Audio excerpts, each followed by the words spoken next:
다시 가자. 이 책은 세 가지로 구성이 되었는데요. 일부러 내가 지금 필기본 줬어. 왜 필기본을 줬냐면 배운 학생도 있고 그 다음에 시험 범위가 아닌 게 많아. 그럼 이걸 천천히 할 필요가 없이 시험 범위 중심으로 해가지고 빠르게 전개시키기 위해서 선생님이 일단 다 필기된 걸로 가져왔습니다. 여기 보면은 맨 앞부분은 우리가 처음에 배웠던 훈민정음 창제 원리라고 하는 거, 훈민정음 창제 원리라고 하는 거 있고, 그 다음에 한글 운용법까지 다 훈민정음 창제 원리 계열에 들어간다고 생각하면 돼. 그 다음에 그 뒤가 음운의 변화. 작년에 이거 여러분 기출에 나왔습니다. 음운의 변화가 그 비읍 경음이나 반치음이나 아래 아 변화 과정 다 출제가 됐거든요. 그래서 음운의 변화 과정도 중요하고요. 그 다음에 표기법도 역시 작년 여러분 기출에 나왔습니다. 작년에 문제가 역시 교과서 위주로 나왔다고 하지만 훈민정음 창제 원리라든지 음운의 변화라든지 그리고 이런 표기법은 기본에 해당이 되는 거기 때문에 당연히 알아둬야 되는 거고, 그래서 이런 것들이 출제가 되었고요. 그 다음에 중요 고전 문법, 역시 문법을 이해할 때 얘네들 모음주와 두음법칙 두 개만 이해하고 있어야 되는 거 알지요? 그래서 얘네 정리할 거고요. 그 다음에 여러분들 기본적으로 뭐 알아야 돼? 조사, 접사, 어미. 그런데 훈민정음 어지와 용비에 나와 있는 것만 배우면 그런 걸 파편화된 지식이라고 하는 거야. 파편화된 지식으로, 그러니까 체계적으로 배워야지. 딱 거기에 나와 있는 것만 배우면, 그래 지문 똑같은 거 나오면 뭐해? 풀 수 있지. 근데 지문 조금만 달라지면, 그리고 내용 조금만 달라지면 풀 수 없게 되는 겁니다. 그래서 아무리 이번에 시험 범위가 많이 줄었다고 하더라도 고전 문법에서 배워야 될 기본이 있는 거야. 그 기본 틀을 잡는데 여기도 역시 빠르게, 그러면서 교과서에 나와 있는 건 좀 더 강조해가지고 이렇게 한번 오늘 훑어볼 거고요. 그 다음에 이제 넘어가게 되면은 바로 여러분 시험 범위가 일단 세 페이지, 여기 보면은 세종어지 훈민정음부터 해가지고 여기까지 세 페이지는 정확하게 여러분 시험 범위야. 그래서 얘네를 문법적으로, 오늘 수업이 여기까지야. 문법적으로 정리를 할 거고요. 그 다음에 용비어천가가 선생님은 1장과 1장은 안 들어가도 괜찮아. 1장은 중요한 문법이 별로 없어. 중요한 문법이 별로 없기 때문에 1장은 안 들어가도 되는데 최소 2장. 야, 솔직히 난 2장 빼는 거 처음 봤어. 2장은 진짜 중요하거든요. 용비어천가의 최고장이 원래 2장이야. 그래서 2장은 안 빠지는 데가 없습니다. 여러분들도 그래서 그냥 고전 문법 공부한다 뒤에 문제가 4장은 거의 없어. 4장은 거의 나온 적이 없기 때문이야. 기출이 겨우 작년에 처음 출제가 되었기 때문에 문제가 많지가 않거든요. 대신 2장 125장에 대한 문제가 있는데 빼버릴까 하다가 그래 고전 문법 배울 때 골고루 봐두는 것도 괜찮다 싶어가지고 뒤에다 문제 좀 남겨놨어. 그 다음에 여기도 그래서 그냥 선생님이 여기는 지금 일단 할까 말까 고민하면서 다음 주로 미뤄놨거든요. 오늘은 그 앞까지야. 그래서 이건 다음 주에 결정해가지고 필요한 부분, 여기가 용비어천가 4장이야. 여기만 다시 정밀 분석하고 나머지는 필요한 거 몇 개만 보도록 할게요. 오케이. 그 다음에 이렇게 해가지고 끝났어. 국어가 걸어온 길이라고 해가지고 여러분 교과서입니다. 이게 교과서 주석이야 지금. 그런데 선생님이 아까도 한번 다시 살펴봤는데요. 너무 쉽습니다. 설명해 놓은 수준이 너무 쉬워. 그 다음에 내가 봤을 때 이 책 약간 오류난 부분도 좀 있어. 오류난 부분도 있는데 선생님이 고쳐주실지 모르겠는데 여하튼 간에 훈민정음 원해본 용비어천가 이걸 지금 이게 뭐에 해당이 돼? 우리가 지금 배운 훈민정음 원해본 아까 3장에 해당이 되는 거야. 그런데 안타깝게도 얘를 원문으로 주지 않고 그냥 제목으로 줬어. 원문으로 줘야 되는데 그래서 여기에서 뽑아내야 될 문법이 4가지나 있는데 이걸 원문으로 줘가지고 뽑아낼 수 있을지는 모르겠고요. 그 다음에 여기 보면은 지금 여기에만 적용되는 문법 이렇게 정리되어 있는 거 나중에 한번 볼 겁니다. 근데 굉장히 쉽습니다. 우리 이미 다 배웠기 때문에. 그 다음 용비어천가 문제는 용비어천가 마지막에 건너신이 이다. 그 다음에 나리신이 이다. 이렇게 들어갔단 말이야. 그럼 우리가 이거 배운 것 중에서 이다가 뭡니까? 상대 높임 선어말 어미가 들어가가지고 비읍니다 씁니다인 건 배웠어. 그 다음에 문제는 여기 보니까 뭐가 없어? 시제가 없어. 그럼 시제가 없으면 얘는 과거 시제야, 고전은. 그래서 원래는 이거 건너셨습니다. 밑에 건 내리셨습니다. 이렇게 해석을 해야 되는데 그냥 건너십니다. 내리십니다. 지금 이렇게 해석해놨거든요. 책이. 근데 이거 과거가 더 맞을 텐데 과거 시제가. 여하튼 그래서 여기는 약간 좀 오류성이 없지 않아 있어 보이는데 다음 주에 이건 정밀 분석해 줄 거야. 오늘은 전체부터 볼 거고 그 다음에 여기 뒤에 보면은 이제 홀, 맹가모니, 도바실세, 그 다음에 다리 뭐 이런 것들 이렇게 쭉 분석해 가지고 가는 건데 역시 문제들이 크게 어렵지 않습니다. 문제들 크게 어렵지 않고요. 그래서 가볍게 끝났어. 가볍게 끝났고 지금 중세국어 이제 문법 문제 기출문제를 뒤에다 넣어놨는데 선생님이 이게 원래 지금 몇 문제에서 뺀 거냐면 300문제에서 지금 문제를 딱 반절 뺐어. 161문제인가 남겼거든요. 그러면서 어려운 문제 일단 다 뺐습니다. 복잡한 거 다 뺐습니다. 그래서 아주 간단한 거. 먼저 한글 창제 원리는 꼭 알아야 되니까 한글 창제 원리라든지 뭐 성조라든지 훈민정음이라든지 선지들이 굉장히 짧죠. 그래서 좀 간단하게 이쪽은 공부하라고 이렇게 놔뒀고요. 그 다음 의문의 변화와 표기법, 종성법 뭐 이런 거 관련 문제 쭉 몇 개 또 뽑아놨고요. 그 다음에 고전 문법에서 우리 모음주화라든지 구개음화라든지 두음법칙이라든지 이런 것도 한 번씩 봐두는 게 좋을 것 같아서 별도로 한번 뽑아봤고요. 봐봐 여기 구개음화 뭐 이런 거 있잖아. 별도로 문제를 한번 뽑아봤고 그 다음에 조사 문제도 역시 별도 샷으로 한번 정리를 해볼 필요가 있을 것 같아서 조사 그 다음에 뒤에 가게 되면은 어미 접사는 따로 안 잡고 중간중간에 들어갑니다. 그래서 중세국어 어미 문제 따로 한번 뽑아봤고요. 우리 배운 뭐 있습니까? 옴음이라든지 아니면은 옴음하고 비교해가지고 명파적 미음, 암 뭐 이런 거 있죠. 이런 것들 비교 문제하는 거. 그 다음에 뭐 이런 것도 높이, 깊이, 부파적 에이라고 하는 것과 부파적 이라고 하는 것과 명파적 구분하는 이런 문제들이라든지 그래서 문제는 좀 다양하게 집어넣었어. 경험을 위해서 그래도 한 번씩은 문제를 풀어봐야 되지 않겠느냐라고 해가지고 지금 다양하게 집어넣어놨고요. 그 다음에 바로 이것도 여러분 학교에서 굉장히 잘 내는 거야. 히읗종성 치연이라고 하는 것과 기억 덧생김 치연이라고 하는 거 있거든요. 이쪽도 조금 살펴보라고 문제를 조금 더 많이 넣어놨습니다. 그 다음 너무 많이 넣었나?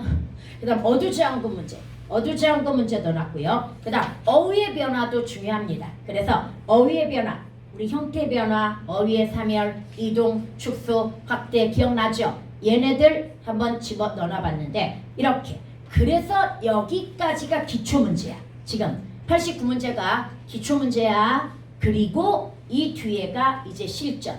우리 배우는 월인석보본 그러니까 훈민정음 원해가 월인석보에 들어있거든요. 월인석보의 훈민정음 원해본과 그리고 여기 보면 4강. 그런데 다시 한번 용비어천과 사장은 많이 나와 있지 않아. 기출문제가. 얘는 거의 처음 다루어지는 거라서 지역사에서 들어간 아주 특이한 지문이기 때문에 그리고 이제 여기 몇 문제 잡아봤고요. 이 뒤쪽은 선생님이 그래도 용비어천과 하면은 1장, 2장, 125장도 같이 한번 보면서 문법을 정리해야 되지 않겠는가 싶어가지고 뒤에다가 조금 더 넣어놨어. 그래서 총 문제는 정말 많이 뺐다. 이게 161문제인가 남겼을 거야, 쌤이. 300문제 넘었었다 원래 이게. 그러니까 작년에 나눠준 책에서 오히려 싹 뺀 거야. 문제 몇 개만 더 집어넣어놓고 어려운 문제는 싹 빼버린 거야. 작년에는 이거 싹 풀었거든. 300문제 다 풀었는데 지금 너희는 많이 빼버린 거다. 근데 선생님도 어렵게 가르치고 싶지 않아. 어렵게 가르치고 싶지 않지만 난 걱정이 이거야. 너네 내년에 이게 지금 2학년들 시험이야. 2학년들 시험은 내가 굉장히 갑자기 어려워진다고 이야기했잖아. 2학년 봐봐. 그냥 한 문제가 이거야. 이거 고정문법 문제잖아 지금. 우리 배운 뭐? 높임 선어말 어미들이잖아. 첫 번째 거 샤, 쉬, 샤, 앞 이런 거 뭐야? 객체 높임. 그 다음 붙잡기 해가지고 시옷, 관형격 높임 뭐 이런 것들. 그래서 이게 내년에 가면 진짜 살벌해져. 이런 거 얘가 지금 음운 변화에다가 뭐가 결합된 건 줄 알아? 불규칙 활용이 전체가 다 결합되었어. 그래서 얘가 틀렸다. 얘가 왜 틀렸는지 아니? 나르다야. 현대국어로 나르다. 짐을 나르다 그거야. 그러면 붙여봐. 짐을 날라가 되니까 르불규칙이지. 이거의 15세기 어용이야. 우리는 이거 15세기 어용 어떻게 알아? 다라에서 배웠잖아. 예전에 르불규칙은 뭐다? 리을 이응형으로 활용한다. 그래서 답이 틀린 거야 이게. 날라라고 나오면 안 되고 뭐라고 나와야 돼? 날아라고 나와야 되는 거야. 이런 패턴의 문제들. 내년 2학기. 선생님 이건 옛날 거라 좀 어려운 거 아닙니까? 아니요. 얘가 그냥 무난한 수준이고 작년 건 애들이 아예 보기도 싫다고 그랬어. 작년 건 선지가 한 줄이 4줄씩이야. 그래서 보기도 싫다고 이야기할 정도. 역시 그래도 내년엔 좀 쉽게 나오지 않을까요? 쉽게 나오긴 하는데요. 문제는 문법 문제가 17문제입니다. 전체 시험 중에 17에서 18문제가 문법 문제야. 지금처럼 적지 않아. 그래서 지금 기본기를 탄탄히 잘 다져놔야 돼. 알았지? 그러면 이제 오늘 진도로 한번 들어가 보도록 할게요. 문제는 여러분들 2번에 걸쳐서 다음 주까지 여러분이 다 풀어와야 됩니다. 그러니까 이번 주는 앞에 80 아까 1번이었던가 기본 문제들 있지? 얘만 싹 풀어오면 돼. 뭔 말인지 알겠죠? 다음 주 나머지를 다 풀어오면 됩니다. 그렇게 해가지고 고전 문법은 마친 다음에 선생님이 지금 2학년 문제학습 안 올리고 있죠? 내일부터 올라갑니다. 고전 문법을 여러분 반이 안 배웠기 때문에 내가 안 올린 거야. 내일부터 고전 문법 기출문제 올라갑니다. 뭔 말인지 알겠지? 기출문제 하나씩 해가지고 올려줄 테니까 그걸로 한번 보시기 바랍니다. 그러면 이제 우리는 맨 처음 책 한번 펴보는데 여기는 안 해도 된다고 그랬어. 지금은 안 해도 돼. 2학년들은 원래 이거 합니다. 근데 여러분은 안 해도 되고요. 우리는 바로 훈민정음 창제 원리로 가볼게. 얘들아, 훈민정음 창제에서 몇 글자 만들었어? 훈민정음 28글자 만들었다. 다시 훈민정음 창제 당시에 음은 몇 개 만들었다? 28개입니다. 자음 17개 하고요. 모음 11개를 만들었습니다. 이때 선생님이 사라진 음은 쉽게 판단하는 방법 그냥 눈, 코, 입점 외우라고 이야기했지요. 28개에서 사라진 건 눈, 코, 입점입니다. 눈, 코, 입점이 무슨 말이야? 여린이읒, 반치음, 옛니음, 아래야. 이 순서대로 사라졌습니다. 그 다음에 여린이읒과 비슷한 시기에 비읍순경음이 사라지는데요. 얘는 28자에 안 들어갑니다. 왜 안 들어가? 합쳐서 만든 글자는 원래 안 들어갑니다. 그러면 이제 자음이 17개고 모음이 11개라고 그랬어. 기억하자.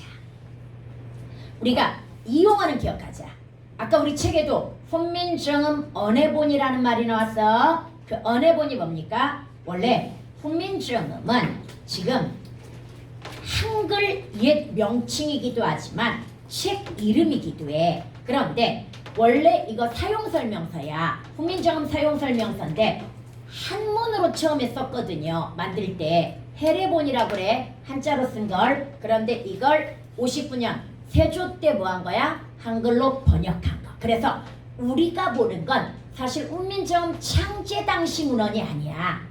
59년에 나온 훈민정음 언해본을 보는 거고 실제 훈민정음 창제 당시는 뭐 보면 되는 거야? 용비를 보면 되는 거야. 문제는 이 용비어천가 같은 경우에 45년에 발표를 하거든요. 아니 45년에 나오거든요.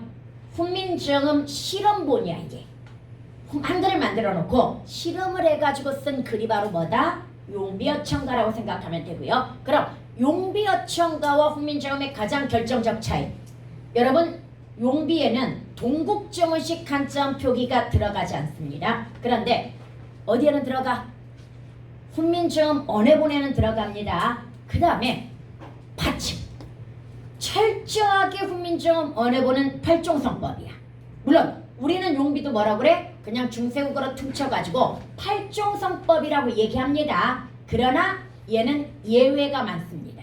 조금 이따 보면 깊은 이라는 말도 나오거든요. 거기도 역시 일반적으로 연철 들어가야 되지만 깊다라고 하는 것이 피읍이 받침이 그대로 들어갑니다. 그래서 팔종성법의 예외라고 나중에 다시 배워줘야 됩니다. 그래서 이런 거 다시 한번 우리는 언해본을 배울 거고요. 그 다음에 음절법이라는 게 하나의 음절 만들 때 기본이 뭐다? 조성, 중성, 종성이야. 그럼 무슨 자가 필요해? 조성자, 중성자, 종성자가 필요하단 말이야. 그런데 종성자는 다시 만들지 않아. 우리 알지? 뭐라고 나왔어? 나중 소리는 다시 첫 소리를 쓰느니라 이렇게 나오거든요. 그럼 종성은 다시 뭘 이용한다? 초성을. 문제는요, 이 초성에 나오는 모든 글자를 종성에서 이용하려고 하였으나 처음부터 어려움에 부딪혀. 그래서 조심해야 돼. 얘는 원칙이야. 훈민정음 창제 당시에 받침 원칙이 뭐다? 종성부용 초성이야. 그러나 실제로 중세국어는 실제 발음할 수 있는 몇 개만 썼다? 8개. 그 8개를 뭐라고 그래? 팔종성법이라고 하거든요. 그런데 문법이 좀 바뀌었어. 원래 용비는 종성부용 초성, 그 다음에 훈민정음 언해본은 팔종성법, 6차 때는 이렇게 가르쳤습니다. 그러나 용비도 실제로 받침을 완전하게 쓴 게 아니야. 그만큼 받침이 어려웠던 거지. 그래서 아예 그냥 퉁쳐버렸어. 뭐라고? 중세국어는 다 팔종성법. 그러나 용비에는 받침에 팔종성법에 뭐가 나타난다? 예외가 나타난다. 이렇게 그냥 바꿔버린 거야. 뭔 말인지 얘가 다시 받침을 모두 썼다고 하기에는 너무 뭐야? 많이 그러니까 쉽게 해서 받침을 모두 썼다고 하기에는 안 쓴 게 너무 많았던 거야. 뭔 말인지 가지? 그래서 바뀌었어 문법이. 그럼 이제 다시 올라가자. 종성은 이제 처리했어. 그럼 이제 자음으로 한번 가보도록 하자. 초성자. 여러분 순서 잘 기억합니다. 처음에 자음 뭘로 만들어? 상형의 원리로 만들죠. 뭘 상형해? 발음기관을 상형하죠. 순서대로 잘 기억해야 돼. 발음기관을 상형해가지고 그럼 어떤 발음기관을 상형해? 아, 설, 순, 치우. 따라합니다. 아설, 순, 치우. 아설, 순, 치우. 문제를 풀다 보면 불청불탁이니 막 이런 거 나오는데 그거 학교에서 설명해 주지 않는 이상 잘 안 나와. 그냥 아설, 순, 치우로 기억하는 게 나아. 그래서 이렇게 5개의 발음 기관을 상형하여 만든 글자를 뭐라고 이야기한다? 기본자라고 이야기하는 거야. 다시 상형을 통해 만들어낸 글자를 뭐라고 한다? 기본자. 그래서 얘는 주관식으로 나올 가능성이 있으니까 외우라고 이야기했죠. 외워보세요. 기역, 리은, 미음, 시옷, 이응입니다. 그 다음에 또 주관식으로 잘 나오는 거 있다고 이야기했죠. 뭐 있다고 그랬어? 이체자. 그래서 이체자도 무조건 외워야 되는데 이체자는 그냥 외우면 되는 게 아니야. 잘 이해해가면서 외워야 되는데 조금 있다가 이건 다시 가르쳐 줄 거고요. 이 기본자에다가 획을 한 번 더한 걸 뭐라고 한다? 가획자. 가획을 하면 소리의 세기가 뭐 해진다? 세진다. 여기까지 다 시험에 나왔었어. 소리의 세기가 세집니다. 그래서 기역을 가획하면 피읍. 태경아 너 지금 피곤하지? 니은을 가획하면 디귿 티읕. 미음을 가획하면 비읍 피읍. 시옷은 지읒 시읒. 이응은 여린 이읒 히읗. 이거란 말이야. 그런데 여러분 오늘날하고 비교를 한번 해보도록 하자. 기역이 연국의 음에 해당이 될 거야. 이건 용어 기억하자. 아음이 어금니 아자야. 그래서 어금니 소리야. 고전에서는 어금니 소리가 현대국어에는 뭐다? 연국의 음이야. 어차피 목 바로 앞쪽을 얘기하는 거란 말이야. 그 다음에 두 번째 니은은 설음. 그래서 원래 유말을 다른 말로 옛날에는 설치금화라고 이야기했어. 혀끝 양쪽에서 나는 소리라고 하는 측면에서 혀끝 소리 이건 약간 고전틱한 걸 살린 거야. 그런데 여기에서 얘가 오늘날에 치주음이 된단 말이야 지금. 그런데 이제 문제는 양순음까지는 똑같아. 양순음이 즉 미음이 지금 입술 소리잖아. 순음이야. 그래서 무브프프 얘네가 다 뭐다? 수능 계열에 들어가는 것까지는 오늘날의 양수놈하고 일치한단 말이야. 근데 오늘날과 일치하지 않는 게 바로 뭐야? 이 치음. 얘야, 시옷이야. 그럼 얘 발음을 한번 추정을 해보자. 아까 니은 같은 경우는 혀 끝 소리여가지고 이와 이 사이라고 보면 돼. 느 이렇게 생각하면 돼.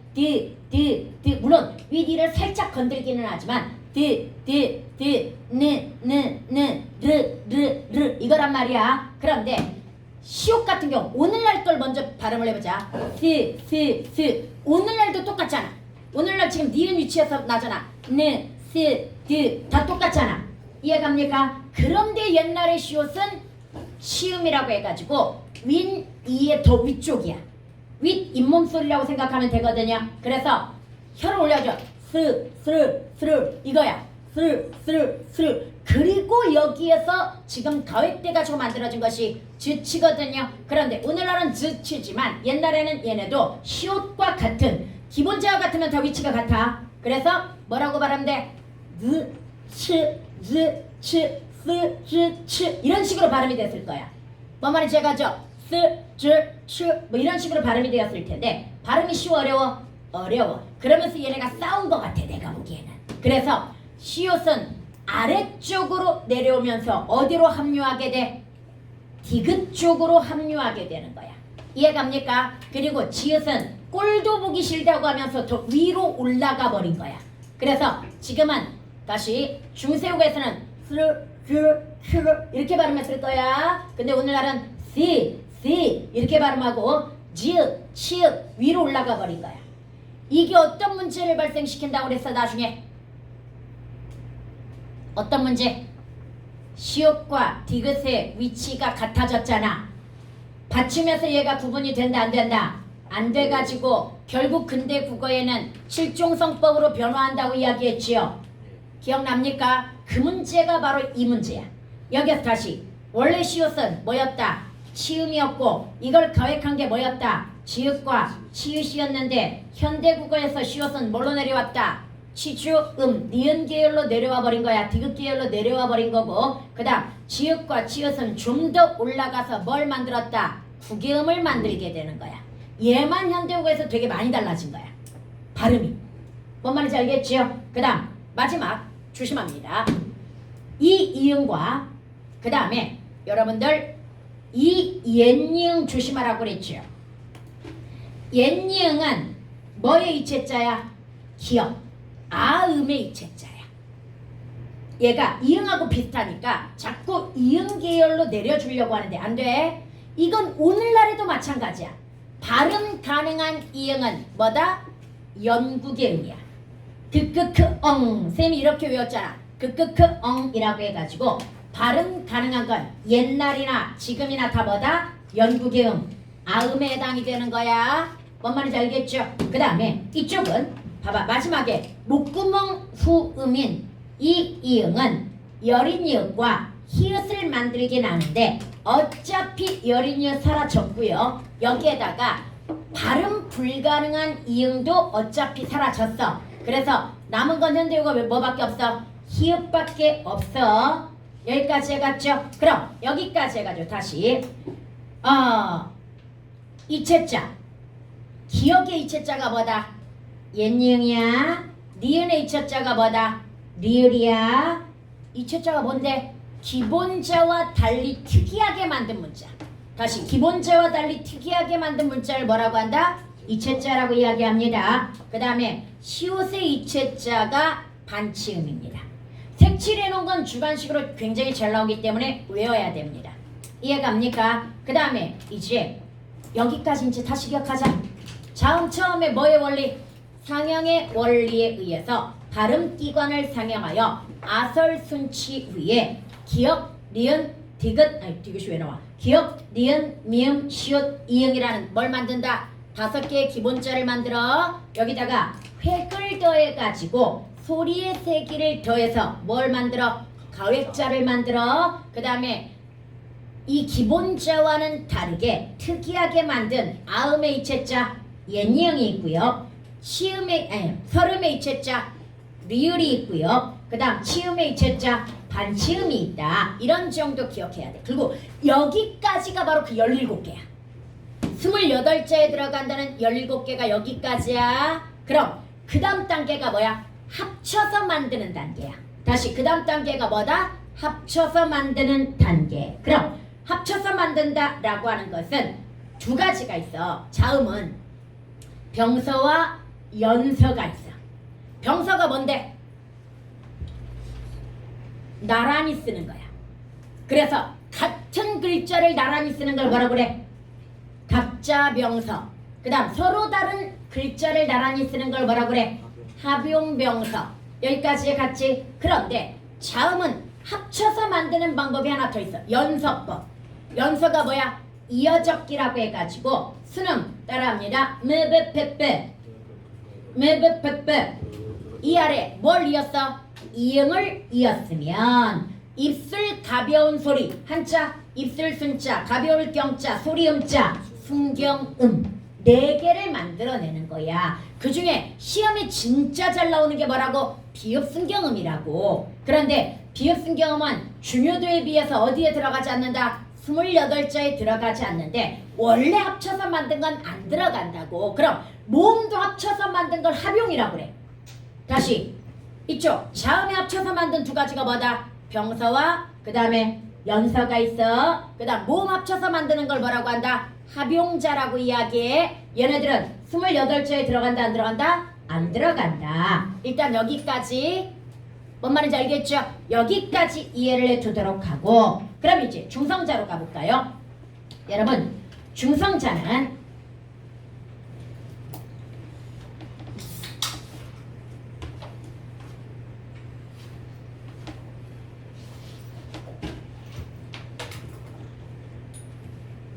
이게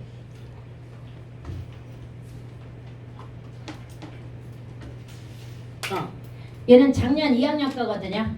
작년 2학년은 지금 한 문제 위에서 현대국어 자음체계표, 중세국어 자음제자 원리표, 현대국어 단모음체계 분류표. 그런데 웃긴 건 중세국어 모음 분류책을 왜 이렇게 준 거야? 얘도 표로 줬어야지. 얘도 표로 줘야 되고요. 그 다음 소리값이 없는 이응, 소리값이 있는 이응. 이거 알지? 우리 달 아는 후두유성 마찰음이어가지고 소리값이 있다는 거 알지요? 그 다음에 옛이응, 그 다음에 합용병서, 그 다음에 종성받침, 그 다음에 얘는 현대 음절구소리 규칙이야. 7중성법 아니야. 얘는 발음에 관한 규정. 그 다음에 종성법은 표기에 관한 규정. 그 다음에 여기 7번째가 8중성 7중성 있으니까 뭐야? 여기가 표기에 관한 규정. 그 다음에 아래아의 변화 과정. 봐. 문제 하나를 위해서 보기를 이렇게 줍니다. 문제는 2개구나. 저기까지 13번까지. 살벌하죠? 선지? 근데 이거 너네 천천히 읽으면 풀 수 있어. 천천히 읽으면 풀 수 있는데 문제는 시간이 없다는 게 문제야. 이제 다시 와보도록 하자. 그러면 여기에서 이제 중성자, 모음이야. 중성자가 모음이다. 중성 모음과 중성자하고 헷갈리지 마세요. 중성자는 모음을 이야기하고요. 중성도 역시 뭐의 원리? 상형의 원리. 뭐 상형합니까? 천지인 삼재라고 이야기하지요. 그래서 천지인 뭘 상형했다? 삼재를 상형한 거야. 그래서 뭘 만들었다? 세계, 아래야, 이.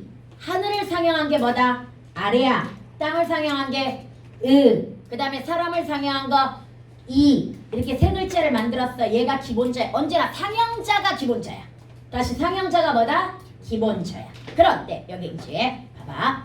초출자와 제출자라는 게 있어. 초출자는 기본자를 한 번 합친 거야. 그 다음에 제출자는 초출자에다가 아래아를 합친 거야. 다시 제출자는 초출자에다 뭘 합쳤다? 아래아. 그런데 잠깐 선생님 합친 건요 28자에 안 들어간다고 그랬잖아요. 얘는 달라. 합쳤다라고 하는 것은 합용이라고 하는 건 기존에 이미 만들어진 글자를 또 합쳤다는 이야기이고 얘네들은 그냥 문자를 만들 때 아까 가획의 원리하고 비슷한 거야. 그래서 여기에 초출자와 제출자는 합용이라고 하지 않고 뭐라고 한다? 합성이라고 그래. 합성자. 뭔 말인지 얘는 뭐라고 한다? 합성자라고 하고 28자에 안 들어가는 게 바로 뭐다? 합용자가 안 들어가는 거야. 용어 구분하세요. 그럼 초출자가 뭐 합친 거라고 그랬어? 기본자 합친 거라고 이야기했지요. 그럼 기본자가 아래야, 이지요. 얘를 봐봐. 이 의에다가 아래아를 앞뒤로 한번, 위아래로 한번 이렇게 합쳐준단 말이야. 그래서 4개가 나왔어. 얘가 원래는 훈민정음 만들 때는 이렇게 가자. 이렇게 생각하면 돼. 네모로 한번 쳐놓도록 하자. 그러면 여기에다가 이렇게 한 번씩만 더해줘봐. 진짜 우리 이렇게 만들어. 훈민정음 만들 때 물론 진짜인지 모르겠다. 드라마라서. 드라마에서 보면 진짜 이렇게 만들어. 얘가 뭐야? 여기가 여기가 뭐야? 오, 여기가 뭐야? 아, 그 다음 여기가 뭐야? 우. 이런 식으로 해가지고 여기다가 사방에다가 점 하나씩을 더해가지고 4글자를 만들어내는 거야. 여기까지 해갔습니까? 그리고 이 상태에서 점을 한번 다 또 적어. 그럼 뭐가 되는 거야? 여, 요, 야, 유가 되는 거야. 그래서 이게 바로 뭐야? 초출자에다가 아래를 한번 더 더해가지고 야, 요, 유를 만들었다는 이야기야. 그런데 문제는 여기까지는 뭐에 해당이 된다? 28글자에 해당이 돼. 그럼 이거 제외한 나머지는 다 뭘 거다? 합용자. 다시 나머지는 다 뭐다? 합용자. 그래서 에, 왜, 와, 에, 위, 워 막 이런 식으로 다양하게 있습니다. 오늘날 안 쓰는 것도 되게 많습니다. 오늘날 안 쓰는 거 예를 들어가지고 뭐 이런 것도 있어. 이런 거라든지 아니면은 뭐 이런 거라든지 좀 어려운 거 되게 많거든요. 근데 오늘날 안 쓰는 걸 싹 빼고 남은 모음이 다 합쳐서 21개야. 다시 오늘날 안 쓰는 거 다 빼고 합용자 쓰는 것까지 싹 합쳐놓은 게 오늘날 사용하는 몇 개다? 21개가 남아있는 거야. 오늘날 21개는 뭐다? 사용할 수 있는 모든 모음을 다 이야기하는 거야. 오케이? 그럼 Y. 근데 의하고 이하고 합치는 거는 합용에 들어가는 거예요? 출자에? 합용. 근데 기본자를 합성. 그런데도 그건 합용이야. 이중무. 오케이? 얘네만. 선생님이 정확하게 그려준 얘네만 28자에 들어가. 뭔 말인지 알겠지? 그래서 이렇게 들어가고요. 야, 이 용어 진짜 많이 나오더라. 2학년은 바로 나오더라. 상향식, 하향식. 상향식 이중모음이라 하면 반모음이 어디 들어가 있는 거? 앞에 들어가 있는 거. 그 다음에 하향식 이중모음이라 하면 반모음이 어디에 들어가 있는 거? 뒤쪽에 들어가 있는 거. 그래서 앞 플러스 이 애가 돼. 플러스 이 어이 애가 돼. 오 플러스 이 지금 이거잖아. 왜? 위. 여기까지 조심합시다.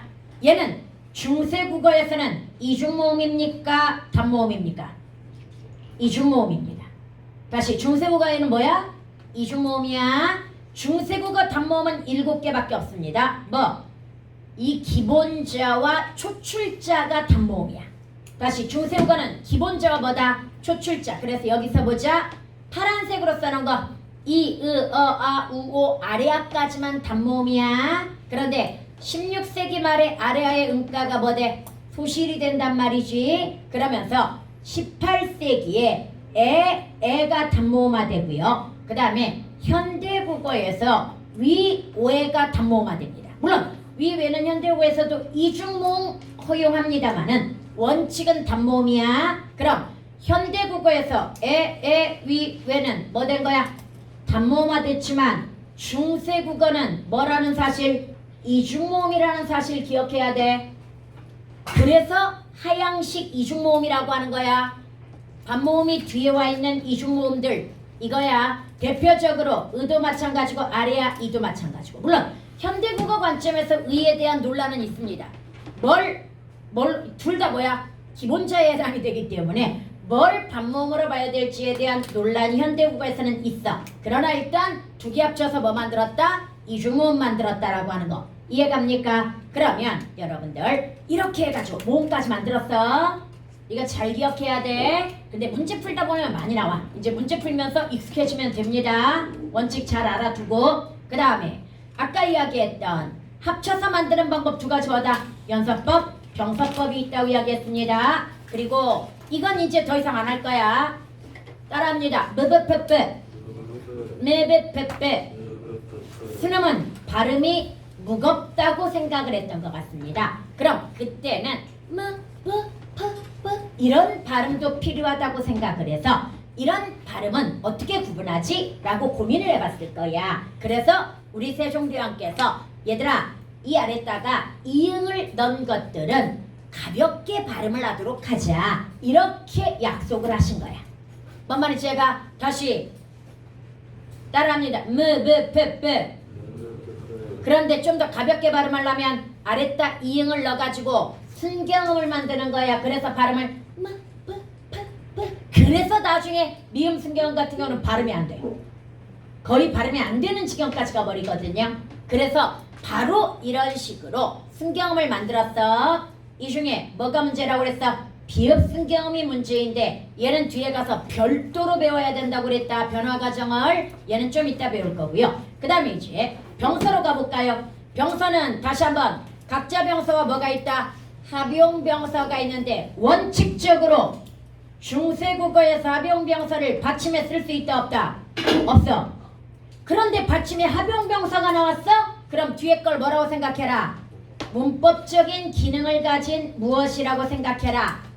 이해갑니까? 다시 문법적인 왜? 8중성 7중성법이라 합용병서를 쓰기가 쉽지가 않잖아. 그런데 지금 작년에 여러분 학교에서 낸 게 뭔 줄 알아? 작년에 여러분 학교에서 현대국어의 앞이 봐봐 현대국어의 앞이 중세국어에서 이거였어. 그런데 당연히 얘가 나와 못 나와? 못 나온단 말이지. 그러면 얘는 사실은 연철되어 가지고 나타난단 말이지. 그래서 알패 이게 실제로 있어.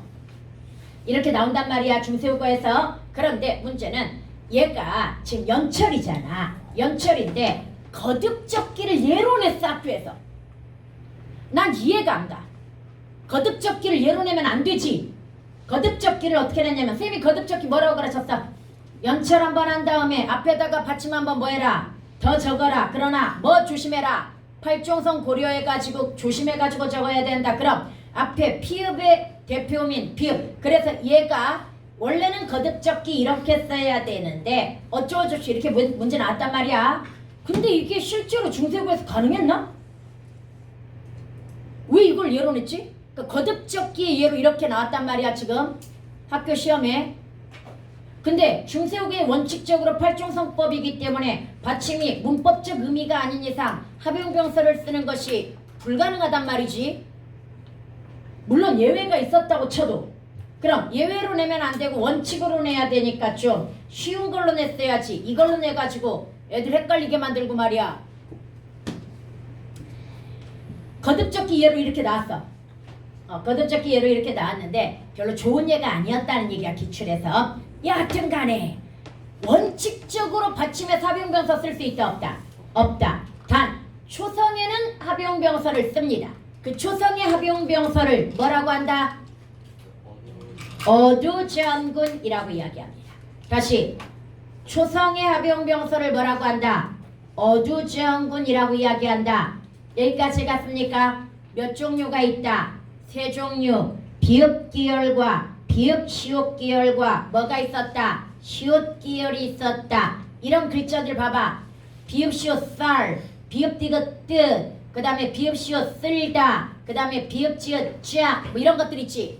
그냥 현대국어 읽을 때는 뭐하라고 그랬어? 맨 뒤 자음에 된소리로 읽으라고 그랬는데 문제는요. 기억하자. 어두저항군이 존재했다는 건 중세국어에서 어두저항군을 모두 발음할 수 있었다 없었다? 있었다. 발음할 수 있었다야. 그래서 내가 학교에서 쌤들이 이거 뭐라고 읽어준다고 그랬어? 뿌쌀 이렇게 읽어준다고 그랬잖아. 뭔 말인지 제가 뿌쌀 이렇게 읽거나 또는 이런 거 뭐라고 읽는다? 스키 이렇게 읽는단 말이야. 그럼 학교 선생님이 그렇게 읽어주는 이유가 뭐다? 중세국어에서는 초성에 나오는 시옷과 기역 또는 비읍과 시옷이 모두 발음되었다는 걸 알려주기 위해서 그렇게 읽는 거야. 학교 이거 들어왔어 안 들어왔어? 지금 고전문법 안 들어왔어? 학교 선생님들이 붓살 막 이렇게 읽어. 스키 뭐 이런 식으로 읽어. 그게 지금 발음할 수 있다는 얘기가 아니라 중세국어의 이 초성에 나오는 무엇을 자음들을 모두 발음할 수 있다는 걸 보여주기 위해서 그렇게 읽는 거야. 뭔 말인지 이해가? 오늘날은 발음 불가능하니까 사라졌지. 이거 비읍계열 시옷계열 비읍계열 비읍 시옷계열 언제 사라져? 중세후가에는 발음 가능했어. 그래서 쌀이 근거가 또 뭐였어? 쌀을 한문으로 쓸 때 뭐라고 썼어? 보살이라고 썼다는 건 비읍과 시옷 다 발음할 수 있었다는 걸 보여주는 거야. 보살이란 한자로 썼거든. 그 다음에 근대 국어는 비읍계열 비읍 시옷계열이 뭐 되었다? 사라져. 즉 발음할 수 없었다는 이야기야. 다시 중세 국어는 발음이 가능했고요. 근대 국어는 발음이 불가능했다고 봐야 됩니다. 쌤, 시옷계열 어두자하고는 남아있잖아요. 시옷계열도 남아있긴 하지만 얘도 실제 둘 다 발음하는 게 아니라 아까처럼 스키 이렇게 발음하는 게 아니라 아예 근대 국어에서는 된소리 끼로 발음이 되었을 가능성이 높다고 봅니다. 단 글자는 언제 사라져? 1933년에 사라집니다. 이미 중세국어 때부터 어두자원고는 발음이 가능했다 불가능했다? 불가능했다고 보는 거야. 여기까지 해갔습니까? 그 다음에 넘어가가지고 여러분 성조법 얘도 많이 나오더라. 다시 한번 기억하자. 성조법이 소리의 뭐야? 높낮이야. 야 하나 쓰죠. 이거 왜 빼먹었지? 옆에다가 글자 왼쪽에 뭘 찍어서 점. 이 점이 뭐야? 방점. 방점을 찍어 뭐했다? 표시했다. 다시 글자 왼쪽에 방점을 찍어가지고 뭘 표시했다? 성조법을 표시했다. 여기까지 해갔습니까? 그런데 낮은 소리를 뭐라고 한다? 평성. 낮았다가 높아지는 소리를 뭐라고 한다? 상성. 높은 소리를 뭐라고 한다? 거성. 그래서 여러분들 평성은 낮은 소리이고 상성은 낮았다가 높아지는 소리고 이것도 주관식으로도 나올 수 있으니까 외워야 돼. 높은 소리를 뭐라고 한다? 거성. 점이 몇 개다? 상성은 2개, 거성은 하나, 평성은 없어. 그리고 이 표시로도 이해를 해줘야 돼. 그럼 이 표시를 선생님이 다시 한번 정리를 해줄게요. 무슨 얘기냐? 까니까 높은 소리시. 거성은 위쪽에다가 일단 위에다 그려볼게. 짝대기를 그려. 그 다음에 상성은 낮았다가 높아지는 소리니까 이렇게 일단 그리면 돼. 그 다음에 낮은 소리는 아래쪽에다가 이렇게 그리면 돼. 그 다음에 또 높은 소리니까 이렇게 그리면 돼. 그 다음에 얘는 이렇게 그리면 되고요. 그 다음에 낮은 소리니까 이렇게 그리면 되고요. 또 높죠. 그 다음에 이렇게 한 다음에 얘네를 뭐 하면 되는 거야? 그대로 이렇게 연결만 시켜주면 바로 소리의 높낮이가 나오는 거야. 이렇게도 시험에 나오는 거 맞죠? 뭔 말인지 알겠지? 위에다 긋고 밑에다 긋고 그다음 슬래시 쳐주고 그래서 읽기만 하면 되는 거야. 오케이? 그래서 이렇게. 그 다음에 입성에 대해서 이해하자. 얘들아, 입성은 소리의 높낮이가 아니야. 성조법에 들어가 있지만 얘는 소리의 높낮이를 표시하는 것이 아니라 뭐하는 소리? 빨리 끝나는 소리를 뭐라고 한다? 입성이라고 한다. 얘는 표시되어 있는 게 아니라 글자 보고 판단하는 거야. 글자 중에 기역, 디귿, 비읍. 선생님이 이걸 옛날에 기역, 디귿, 비읍만 썼다가 큰일 날 뻔했어. 기역, 디귿, 비읍은 오늘날의 관점이고 고전에는 뭐도 썼으니까 팔종성법에서 시옷도 썼으니까 시옷까지가 입성인 거야. 여기까지 해갔습니까? 그럼 입성이 뭐야? 빨리 끝나는 소리. 이거 2개 비교해봐. 앞에 거 발음 빡, 뒤에 거 발음 발. 딱 봐도 뭐가 길어? 발이 길고 박이 짧잖아. 입성은 짧게 끝나는 소리야. 빨리 끝나는 소리. 그러니까 입이 닫혀버린다는 얘기야. 그런데 닫혀 안 닫혀? 입이 안 닫히니까 안 끝나는 거야. 안 끝나잖아. 그런데 그 다음에 이런 것들은 입이 닫히면서 끝나버린다는 이야기야.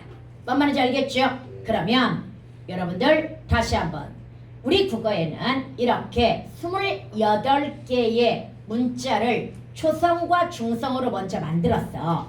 상형의 원리, 가획의 원리, 이체자의 원리에 의해서.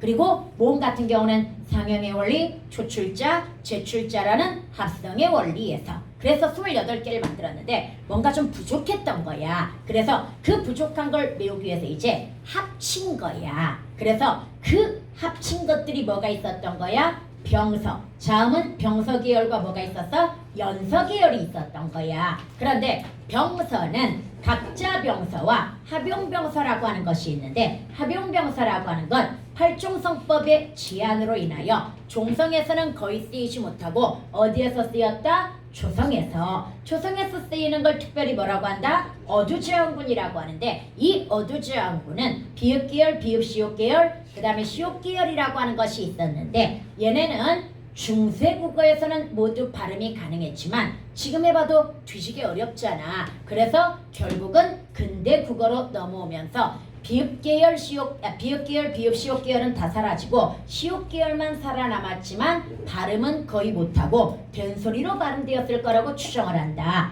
여기까지 해갔죠. 그리고 연서법 같은 경우에도 만들긴 했는데 널리 쓰이지 못하고 비읍승경음만 좀 쓰이다가 15세기에만 쓰여 금방 사라지게 된다라고 하는 거. 문제는 금방 사라졌으니까 큰 문제가 없을 것 같은데 비읍승경음이 너무 큰 영향을 미쳐버린 게 문제야. 비읍승경음이 사라지면서 아주 큰 여파를 남겨놓은 거야. 그건 좀 이따 배울 거고요. 그 다음에 아니 이 정도 했으면 이제 욕심을 버려야지. 아직도 욕심이 남아있어. 여러분 성조법도 역시 결국은 단어 뜻 구분하는 거야. 이게 비분절 의문이라고 해가지고 너네 생각을 해봐. 중국어 같은 경우에도 성조에 따라서 뭐 이런 거에 따라서 뜻이 뭐해? 다 다르단 말이야. 같은 글자라도 소리의 높낮이에 따라서 뭐가 달라져 버리는 거야? 어떤 뜻이나 막 이런 것들이 달라져 버리는 거란 말이야. 그렇듯이 우리 국어도 소리의 높낮이를 가지고 또 뭘 구분한 거야? 뜻을 구분했을 가능성이 굉장히 높아. 그러나 다행이야. 뒤지기 어려워가지고 얘도 중세국어까지는 쓰이긴 해. 그리고 실제로 16세기 말 문헌까지도 앞에 다 점이 찍혀 있어. 그러나 아마도 내가 보기에는 16세기로 접어들면서 소리의 높낮이가 어려웠을 거야. 그래서 결론적으로 우리나라에서는 성조는 오래가지 못합니다. 16세기 말까지는 나오기는 해. 그렇지만 과연 소리의 높낮이를 구분해가지고 말했을까? 이건 좀 의심스럽고요. 여하튼 16세기 말에 소멸이 됩니다. 그러나 딱 하나가 또 흔적을 남겨. 상성. 상성이 뭐야? 하고 낮았다가 높아지는 소리가 되겠지요. 소리가 길어. 바로 그 긴 소리가 현대국어에 뭘로 남게 된다? 장음으로 변화되었을 가능성이 높다고 평가합니다. 성조까지 해갔습니까? 근데 여기까지는 전부 결국은 문자를 달리해가지고 뭘 구분하기 위한 것들이다? 뜻을 구분하기 위한 것들이야. 소리가 구분된다는 건 뭐가 구분된다는 뜻이야? 소리가 구분된다는, 아니 뜻이 구분된다는 뜻이기 때문이야. 여기까지 갔으니까 그래서 여기까지가 문자야. 다시 여기까지가 뭐다? 애들은 성조는 문자가 아니라고 생각을 하거든요. 아니야. 얘도 비분절 음운 계열의 문자야. 뭔 말인지 알겠죠? 당연히 연서 병서도 뭐야? 문자야. 합쳐서 만든. 그래서 여기까지가 문자라고 생각하면 되고요. 그 다음에 이제 음운의 변화 한번 보도록 합니다. 여러분 음운의 변화라고 하는 건 우리 가볍게 가자. 어차피 학교에서 시험에 낼 만한 중요한 건 그래도 자세히 설명을 해 주실 거야. 근데 이게 한 번 듣고 소화가 된다 안 된다? 안 되니까 우리가 지금 미리 하고 있는 거지. 아마 학교 선생님 수업이 너무 이해가 잘 갈 거야. 솔직히 너네 지금 저 뒤쪽에 학습활동만 읽어봐도 뭐야 중학교 수준이야? 뭐 이 느낌이 들 정도로 우리는 되게 빡세게 배워놨단 말이지. 비읍승경음 딱 이것만 기억할게요. 여러분 비읍승경음은 두 가지, 이것만이 아니라 두 가지만 기억하자. 비읍승경음은 일단 오늘날 영향을 미쳐. 오늘날에도 그 흔적이 남아있어. 어디에? 비읍불규칙. 다시 오늘날에도 뭐가 남아있다? 비읍불규칙에 그 흔적이 남아있습니다. 비읍불규칙인 단어는 고전에서 받침이 뭐였을 것이다? 비읍 순경음이었을 것이다. 그런데 비읍 불규칙이 아니라고 한다면 고전에서 그대로 비읍이었을 것이다. 그래서 대표적으로 이 두 개 좁다는 좁아 불규칙이 아니지. 그럼 얘는 고전에서 받침이 뭐였을 거다? 얘였을 거야. 그러나 춥다는 추워잖아. 비읍 불규칙이지. 그럼 고전에서 받침이 뭐였을 것이다? 비읍 순경음이었을 것이다. 이거 반치음도 똑같잖아. 시옷 불규칙 일어난 것들은 고전에서 받침이 뭐였을 거다? 네, 시옷 불규칙이 일어났다는 건 봐봐. 씻다, 씻어. 얘는 그대로 뭐야?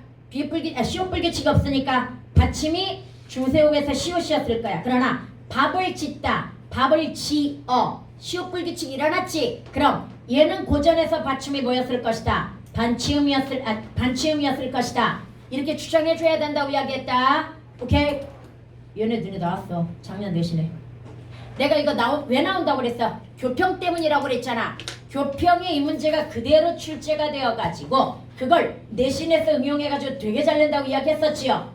기억납니까? 그럼 여기에서 일단 그 첫 번째야. 다시 비읍 순경음은 비읍 불규칙에 영향을 미쳐.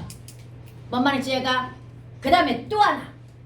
비읍 순경음 사라진 게 아니야. 다른 자음들은 그냥 사라지거든요.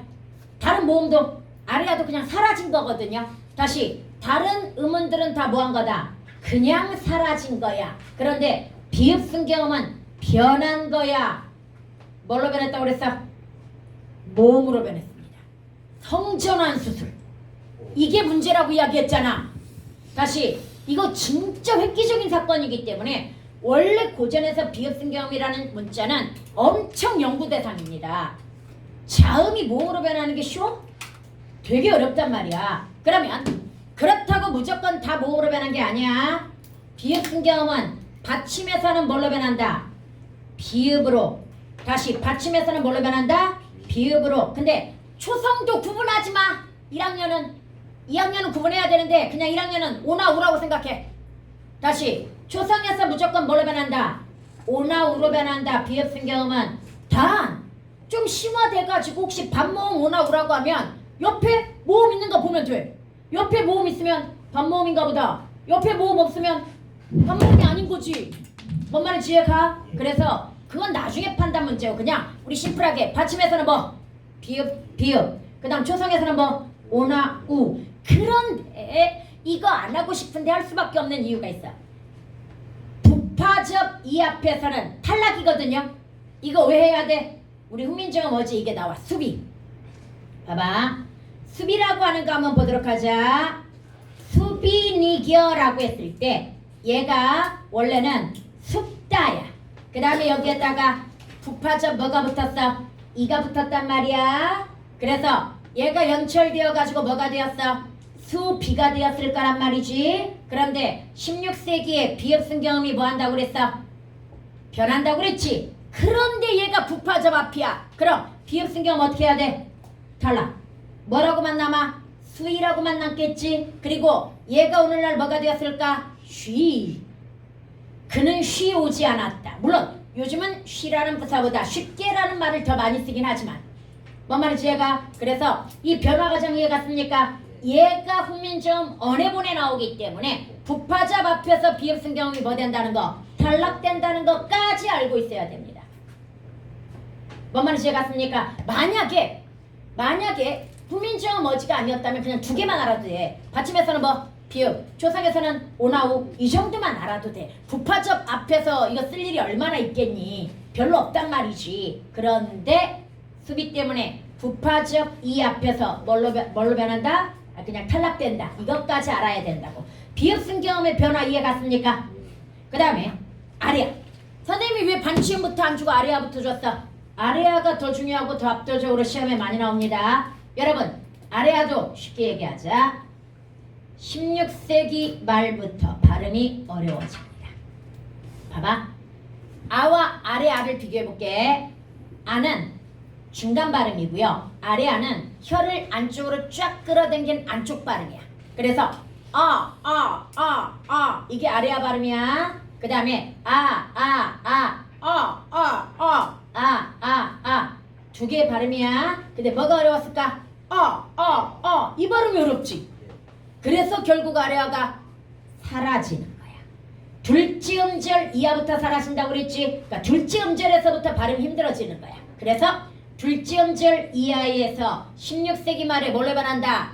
으로 변해버려. 얘가 문제라고 그랬죠. 중세 국어는 여전히 모음주어가 뭐하고 있을 거야? 잘 지켜지고 있었을 텐데, 그럼 둘째 음절이 아래아라고 하는 건 첫 음절도 뭐라는 얘기야? 양성이라는 얘기일 거 아니야. 이해갑니까? 근데 둘째 음절 이하가 지금 뭘로 변했어? 으로 변해버렸다는 건 모음주어가 뭐 됐다는 얘기다? 깨져버렸다는 이야기야. 그 이전부터 모음주어가 물란하긴 하였으나 아래의 음가소실로 인하여 모음주어가 붕괴되는 거야. 둘째 음절 이하에서의 아래의 음가소실로. 그 다음 첫 번째 음절은 언제 변한다고 그랬어?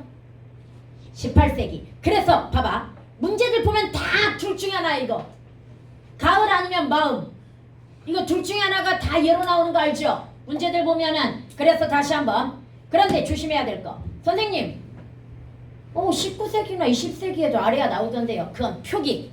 표기는 1933년에 사라진다고 그랬고, 우리가 지금 이야기하는 건 음가를 이야기하는 거야. 그래서 15세기에 가잘 이거였어. 가잘. 그런데 16세기 초에는 먼저 반치음부터 사라지니까 가알 이게 되었을 거야. 그런데 16세기 말은 둘째 음절 이하의 아래아를 발음할 수 있다 없다? 으로 발음하면서 가을 이게 되었을 거야. 그런데 18세기에는 첫 음절마저 거을 뭐 이런 거였을 텐데 가을 이렇게 바뀌어버리는 거야. 이해갑니까? 그러면서 현대어가는 가을로 남게 되는 거지요. 여기까지 해갔습니까? 그래서 얘 기억해 두고요. 그 다음 반치음 다시 한번. 아까 얘기했지, 오늘날 시옷 불규칙이면 옛날 받침이 뭐다? 반치음. 오늘날 시옷 불규칙이 아니면 여전히 시옷. 그런데 얘도 연철되면서 뭐한다? 사라져버리는 게 문제인 거야. 그래서 봐봐, 짓다, 밥을 짓다는 시옷 불규칙이니까 반치음이었을 거야. 그럼 15세기에 연철해가지고 지져 뭐 이런 식으로 나왔을 거야. 그런데 반치음 그대로 사라지면서 뭐가 돼요? 지어. 오늘날 뭐가 되었을 것이다? 지어. 이게 되는 거야. 여기까지 해갔죠? 그 다음에 여린 이엇은 주로 문법적 기능이라고 그랬습니다. 경음부 얘는 알아야죠. 어디 나와? 훈민정음 언해본. 절음부 얘도 알아야죠. 어디 나와? 훈민정음 언해본. 그런데 훈민정음 언해본에 여러분 교과서는 이것만 설명했어. 밑에 건 설명 안 했거든요. 그러나 같이 알아야 됩니다. 그 다음 입성 표시라고 하는 것은, 얘들아 입성이 아까 빨리 끝나는 소리라고 그랬잖아. 근데 이거 아무 데서나 입성 표시가 아니라 이영보레라고 해가지고 동국정은식 한자음 표기에서의 입성 표시를 여린이의시 해줘. 무슨 얘기냐? 그냥 얘 발음해봐. 별 이렇게 발음을 해야 정상 발음인데 한자는 여린이의시 붙으면서 얘를 빨리 끝내라는 얘기야. 발음해봐. 그러니까 별 이렇게 발음하지 않고 입성으로 끝내야 되니까 좀 더 빨리 입을 닫아야 돼. 별 이런 식으로 발음을 해야 된다는 얘기입니다. 중국 발음이니까 그런 거지. 특이한 거지. 그리고 내가 동국정식 한자음 표기에서 백성을 학교에서 동국정식이 아니라고 가르친다고 얘기했잖아. 그건 말이 안 된다고 이야기했는데, 그래서 다른 문제를 찾아보니까 다른 문제는 동국정식 한자음의 딩기기라든지 뭐 이런 것들은 되게 특이한 원음에 가까운 발음인데 비해서 백시형이나 뭐 같은 경우는 현실 한자음에 좀 더 가깝다라고 이렇게 설명된 게 맞다고 나왔거든요. 근데 현실 한자음과 가깝다는 얘기지 그게 현실 한자음 표기라는 얘기는 아니야. 동국정식 한자음 표기에 뭐가 있다? 이상한 발음도 있지만 현실 한자음과 좀 비슷한 가까운 발음도 있다. 이거지 전제 조건이. 뭔 말인지 이해가죠? 그래서 쌤이 이야기했던 게 맞는 것 같아. 그러니까 동국정식 한자음 표기가 적용되었으면 거기에 나오는 모든 한자음 표기가 뭐여야 돼? 동국정식 한자음 표기여야 되는데 자꾸 학교에서 특이한 것만 동국정식이고 얘는 특이하지 않은 한자음은 동국정식이 아니라고 가르치는데 동국정식 한자음 표기 이대 현실한 자음과 뭐 할 뿐이야? 유사할 뿐이다. 이렇게 이해를 해줘야 되겠지. 뭔 말인지 알겠죠? 그래서 문제 그렇게 나와가지고 그거 맞다고 나왔습니다. 네. 그 다음에 여러분 동국정식 한자음 초성 표기에서도 여린이엇이 사용이 됩니다. 그러면 우리가 얘가 동국이다 라고 알 수 있는 방법이 이상한 한자음. 그 이상한 한자음이 아까 딩, 빅 뭐 이런 거 이해갑니까? 그 다음 두 번째가 뭐다? 형식 종성. 받침이 없는데 받침이 들어가 있는 거 이런 거. 그 다음 세 번째가 뭐다? 여린이엇이 초성에 들어가 있는 거. 그 다음 이건 이형보래는 너네가 판단하기 쉽지 않아. 그냥 이런 게 있다 이 정도만 기억하세요. 그 다음 여러분 옛니응구입니다. 옛니응이 존재한다는 건 그럼 이응은 음가가 있다 없다? 없다라고 하는 게 원칙이야. 일단 이응은 음가가 없고 옛니응은 음가가 있다. 그런데 조심해야 될 거 초성에서도 음가가 있어. 오늘날에는 초성에 이응은 음가가 있어 없어? 없어. 근데 쉽게 얘기하자. 고전은 글자로 발음을 구분하면 된다는 얘기야. 옛니응은 발음할 수 있고 그 다음에 이응은 발음할 수 없다. 그런데요 문제 나올 때 잘 봐야 된다. 문제 나올 때 얘들아 사실은 우리 현재 이응을 이렇게 좀 표기를 합니다. 그러다 보니 이 옛니응하고 잘 구분이 돼 안 돼? 안 돼. 그래서 문제 낼 때 옆에다 가로에다 꼭 써줘. 이응과 옛니응을 구분해주는 이유가 표기로 애들이 뭐 할 수 있기 때문이야? 헷갈릴 수 있기 때문에 꼭 구분을 해주니 문제에서는 글자 보지 말고 옆에 뭐라고 써놨는지를 봐야 돼. 뭔 말인지 알겠지? 선생님이 맨날 이렇게 써주는 건 일부러 솔직히 글자 이거 아니잖아. 그냥 이 정도밖에 안 돼. 옛니응이 뭔 말인지 알겠지? 꼭지가 조금 올라온단 말이야. 그러다 보니 우리 그냥 이응도 보통 문서로 쓰면 꼭지 조금 올라오잖아. 이거하고 좀 헷갈린단 말이야. 그러니까 이거 조심하라고 하는 거. 그런데 바로 이거야. 이응은 원래 원칙적으로 음가가 없지만 일부 초성에서 뭐가 나타난다? 음가가 나타난다. 이걸 뭐라고 한다? 유성마찰음이라고 이야기하는데 이때 바로 너네 반치음이 아까 이거 봤을 거야. 이렇게 나왔을 때 이게 나중에 아우라고 되거든요. 그래서 이런 것들이 뭐가 있는 거야? 여기 있구나. 이런 것들이 바로 리을 받침 뒤에서 반치음 뒤에서 이응이 뭐다? 유성마찰음이어가지고 발음할 수 있다라고 하는 그런 이야기가 되는 겁니다. 이해갑니까? 그런데 일단 어차피 안 나와. 우리 교과서에 이런 거 없어. 근데 2학년은 진짜 많이 나오니까 기억해야 되고 얘만 나온단 말이야. 얘 기억해라. 지금 얘는 연철 대상이 아니야. 왜 연철 대상이 아니야? 뒤에 이응이 음가가 있는 이응이기 때문에 뭔 말인지 알겠죠? 얘 가지고 요즘 되게 잘 나오는 것 같아. 두 가지 측면에서 접근해야 되는데 이따 따로 또 정리해 줄게. 그럼 음운 변화도 다 이해했습니다. 여러분 여기까지 마무리하고 쉬도록 하자. 표기법까지. 그래야 다음에 딱 1시간 동안 나머지 다 끝내고 그 다음에 한 40분 동안 훈민지어 뭐지 쫙 정리하고 끝날 수 있어.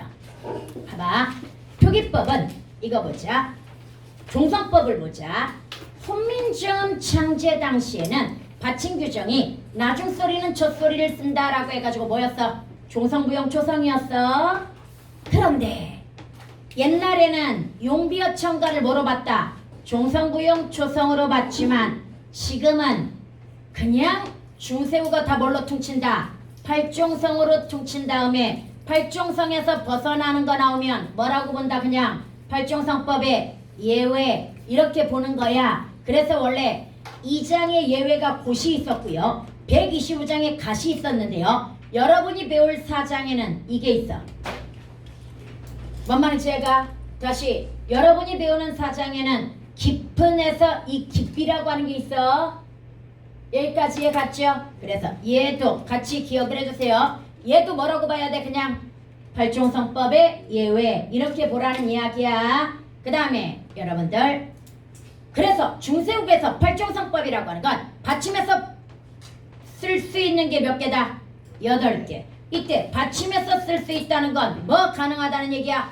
발음 가능하다는 얘기야. 그럼 8개를 발음 가능하다는 얘기야. 그래서 기역, 니은, 디귿, 리을, 미음, 비읍, 시옷 조심해. 옛니음 중세국어니까 내가 잘못했어. 미안해. 내가 그냥 무조건 이응으로 받침 이응으로 써줬었는데 이거 옛이응이라고 드네 작년에 시험에 나왔어. 근데 물론 애들은 다 맞았겠지만 혹시 또 나 때문에 틀릴 수 있으니까 조심해야 돼. 옛이응이야. 발음할 수 있는 거 중세국어니까. 뭔 말인지 알겠지요? 그 다음에 디귿과 시옷의 역사는 아까 이야기했죠? 다시 시옷이 아래쪽으로 내려오면서 디귿 쪽으로 합류하면서 받침이 구별이 됐다 안 됐다? 안 됐어. 그래서 뭘로 통일된다? 시옷. 칠종성법은 시옷이야. 그런데 선생님이 또 조심하라고 하는 거 뭐하고 구분해라? 음절 끝소리 규칙하고 구분해라. 음절 끝소리 규칙은 뭐다? 발음 규정으로서 여기 대표음 불러봐. 기역, 리은, 디귿, 리을, 미음, 비읍, 이음. 여기에서 대표는 뭐다? 디귿이야. 음절 끝소리 규칙의 대표는 디귿이고 칠종성법의 대표는 뭐다? 시옷이야. 여기까지 갔습니까? 이거 아마추어 선생님들 칠종성법하고 음절 끝소리 규칙하고 잘 구분 못하는데 구분 잘해야 돼. 칠종성법은 뭐다? 표기 규정. 그 다음에 음끝은 뭐다? 발음 규정. 그래서 아까 우리 봤던 여기 문제에서 이거 나올 때 이런 것들 구분해가지고 나오는 거야. 아까 음절 끝소리 규칙은 7개, 그 다음 8종성법, 7종성법 이렇게 구분해가지고 나오잖아. 얘는 무슨 규정? 표기 규정. 뭔 말인지 얘가 표기 규정에 해당이 되는 거야. 우리 애들 연철, 연서, 연음도 구분 못한다고 그랬죠? 연철이 뭐다? 이어잡기. 연서가 뭐다? 순경음 규정. 그 다음 연음이 뭐다? 넘겨서 발음하는 거. 꽃하고 이하고 결합하면 꽃이 이렇게 발음되는 거 연음. 이해갑니까? 이런 용어. 일단 문법은 용어부터 출발. 용어 정확하게 구별, 어근과 어간도 구별 못하는 애들 되게 많다고 그랬지? 이런 거 구별하는 데서 출발하는 거라고 그랬다. 그 다음에 여러분 거 아니다 1학년 거 이거 1학년 거 보면요. 이거 보자. 얘가 아까 쌤이 뭐라고 그랬어? 이거 변화과정 비읍승경음. 근데 여기는 지금 뭐까지 다 나왔어? 반모음 오나 우라는 말까지 다 나왔으니까 알아는 들어야 돼. 그런데 보자. 쉽다. 먼저 뭐부터 따져야 돼? 비읍불규칙인지 시옷불규칙인지 이거부터 따져야 돼. 쉽다. 비읍불규칙 맞아. 그러니까 얘가 틀렸지. 뭐라고 나와? 얘는 맞지. 받침이니까. 그러나 연철되었을 때 비읍승경음 살아난 거 맞지? 이해 갔습니까? 그 다음에 긋다. 그으니까 연철되었을 때 반치음 살아난 거 맞지? 그 다음에 허리가 굽다. 허리가 굽어. 비읍불규칙 아닌데? 그럼 얘 돼 안 돼? 안 돼요. 비읍승경음 안 되는데요? 그 다음에 빗게. 머리를 빗다. 머리를 빗어. 이게 아닌데? 반치음 들어갈 수가 없잖아. 그 다음에 얘는 아예 뭐도 아니야? 시옷불규칙도 아니잖아. 뭔 말인지 얘가 시옷불규칙도 아니란 말이야. 그 다음에 돕게, 도바. 그러면 여기에서 지금 활용량상을 추정한 것으로 적절한 거. 그래서 쉽게, 쉬버, 쉬분, 쉽게, 쉬워, 쉬운. 답 1번인가 봐. 응? 2번은 뭐 때문에 틀렸어? 2번 진짜 페이크야. 반치음 맞았는데 모음주어가 틀렸잖아. 그 아가 아니라 뭐야? 그 어. 아예 이렇게 써야 된다고. 모음주어 지키라고 그랬잖아. 중세국어는 모음주어와 연철 두 개가 베이스라고 이야기했잖아. 뭘 어렵긴 해. 불구 나는 이게 진짜 마음에 안 드는데 이 문제.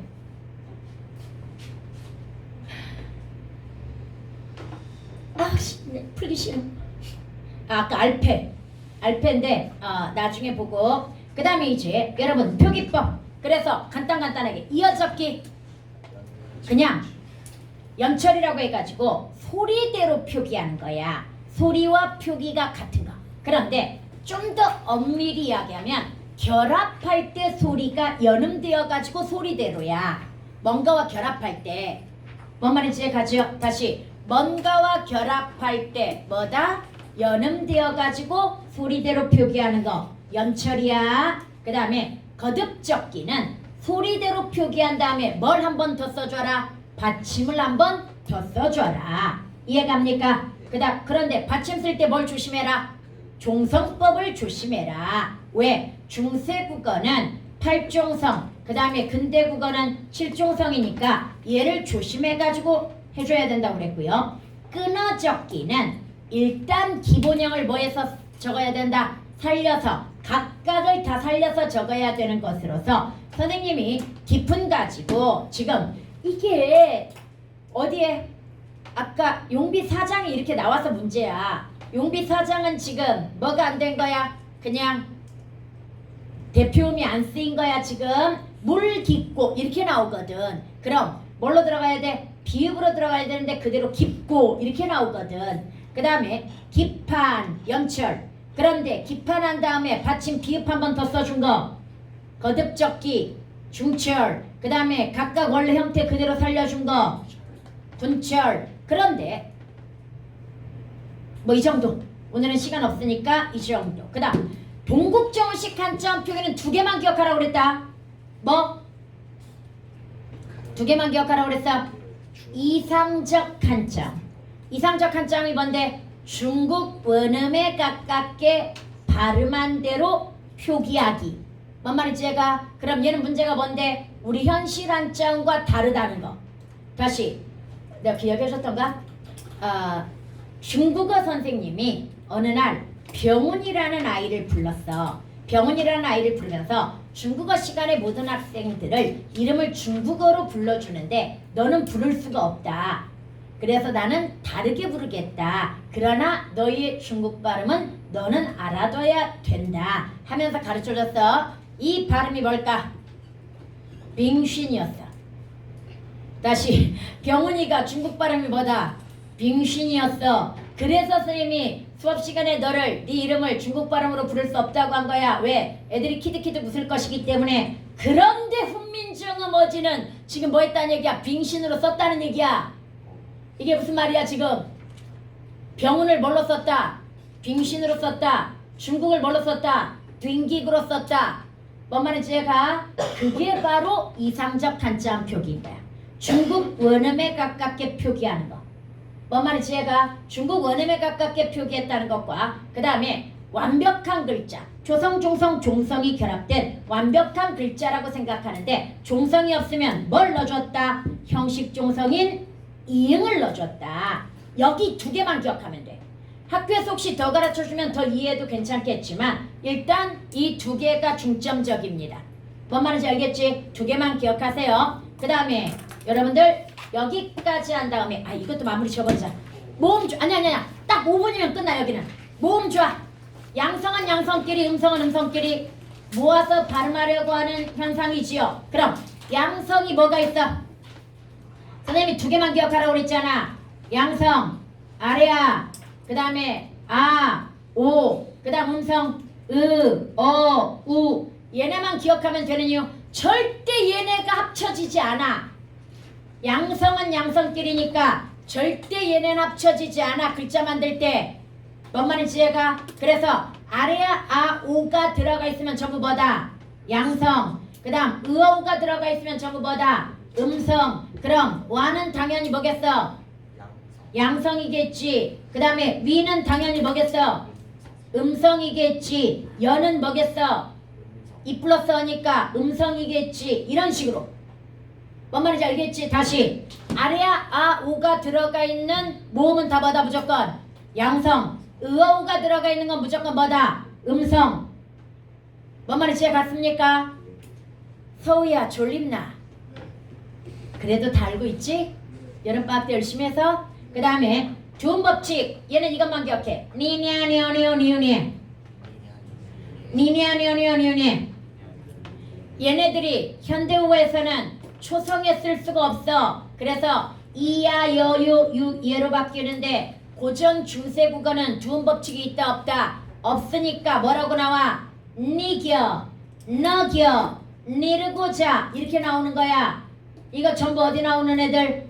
훈민증음 언해본에 나오는 애들이야. 다시 니겨, 너겨, 니르고자가 이겨, 익혀. 사실은 정확하게는 너겨, 여겨, 미르고자는 이르고자 이렇게 해석이 되었다는 건 얘네는 아직 두음 법칙이 쓰였다 안 쓰였다? 안 쓰였다. 근데 어렵게 가지 마세요. 다시 니네아 네오니오 니우니 니네아 네오니오 니우니 얘네가 현대어구에서 이야 여요 유예로 바뀌면 뭐다? 두음 법칙이야. 이해갑니까? 이것만 기억하고요. 그 다음에 또 따라합니다. 디데아 데어데어 디우데 지자저저 주제 디타테어테어테어테 지차처처 추체 이렇게 바뀌었다면 얘네가 바로 뭐야? 부계음화야. 그런데 디다디오디오디가 아직 바꾸기 이전인 펴디, 사마띠 이런 거 있죠. 펴지, 사마치 나중에 이렇게 갈 거야. 얘네들이 바로 뭐다? 부계음화가 적용되기 이전. 그런데 예전에는 디흥국도 역시 중국이니까 부계음화가 적용되기 이전이라고 가르친 적이 있거든요. 그런데 문법 바뀌었어. 걔는 동국이로 판정을 하면서 중국 원음에 가깝게 발음하기 위한 것이지 부계음화에는 해당이 안 된다고 바뀌었습니다. 문법이. 뭔 말인지 알겠지요? 그래서 이것도 같이 기억해 두고요. 그 다음 따라합니다. 메베페페 메베페페 이런 것들이 나중에 뭘로 바뀐다? 무부 푸푸 이걸 원순모음화라고 한단 말이야. 그럼 스물 아직 뭐가 안 나타났다? 원순모음화가 안 나타날 거야. 이거 나중에 스물이 될 거니까 물불풀 얘네가 나중에 물불풀이 되면 다 뭐다? 원순모음화가 일어나는 거야. 여기까지 해갔죠? 그 다음에 르불규칙도 선생님이 옛날에는 이거 뭐라고 그랬어? 4개 다 알아야 되지만 지금은 딱 이렇게만 알아두세요. 중세국어의 르불규칙은 뭐? 리을 이응형. 현대국어의 르불규칙은 뭐? 리을 리을형. 그래서 아까 뭐가 나왔었어? 나르다가 나왔잖아. 그럼 현대국어에서는 날 나라고 활용하겠지만 중세국어에서는 뭐라고 활용할 것이다? 날 아라고 활용할 것이다. 여기까지 갑니까? 딱 이것만 기억해. 이거 의외로 많이 나오더라고. 2학년 기출에서 이거 한 2-3번 나왔습니다. 오케이? 그 다음에 내려가가지고 재음수화는 몰라도 된다고 이야기했습니다. 그럼 이렇게 미리 알아야 될 문법적인 것까지 정리가 됐고요. 조금만 쉬었다가 조사와 어미를 진짜 빠르게 정리할 거야. 오케이? 네, 그러면 조금만 쉬었다 합시다.